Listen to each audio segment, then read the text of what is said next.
Hi, my name is Suzanne. I'm a freshman here at Missouri State. My first word is routine.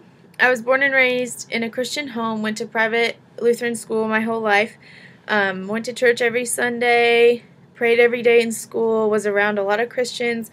But my life with Christ was kind of just like routine, and I never felt like really alive. It was just something I did, something I'd always done. It was what I knew. But throughout my life, like, everything just sort of like went as my parents expected it to, like I just kind of went through the motions. I played competitive softball since I was 12 years old, and about an hour from my home. I live about an hour from Kansas City, and I would play in Kansas City in the summertime.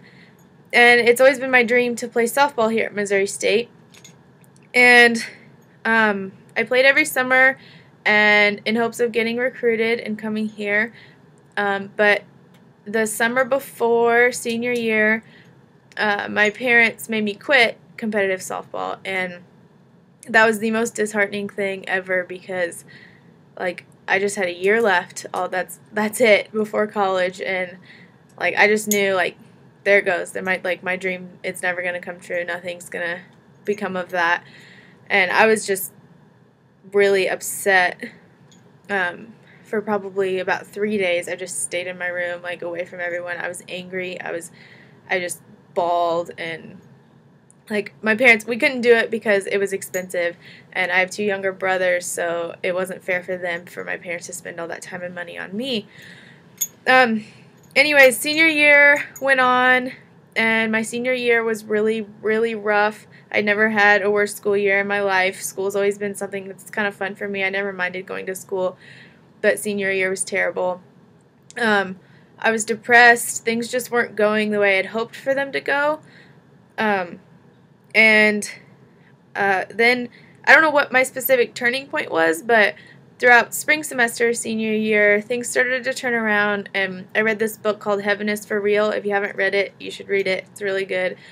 But that sort of gave me some assurance that I needed, and I'd never prayed more in my life than what I did senior year. I needed God to help me get through that because I could not have done it. I couldn't do it alone. And I had a really great teacher, my religion and sociology teacher, that also kind of helped me through it and had a really big impact on me. And then I came here to Missouri State and thought, I'll give it a try. I'll give the softball team a try. If it happens, awesome. If not, that's okay too. It just wasn't God's plan. But I made the team, and it was the most amazing thing that's ever happened to me. It's a blast. I love my life now. Like, I don't know, it's so much fun, and it's definitely my dream come true, and it was so awesome to know that my plan for my life, my big, like, long-term plan, was the same as God's, and that was just so cool to know that, like, our minds, we were thinking the same, and I feel so alive now, and now I definitely, like, I can feel God here, and I definitely have that assurance that I needed, so that's my story.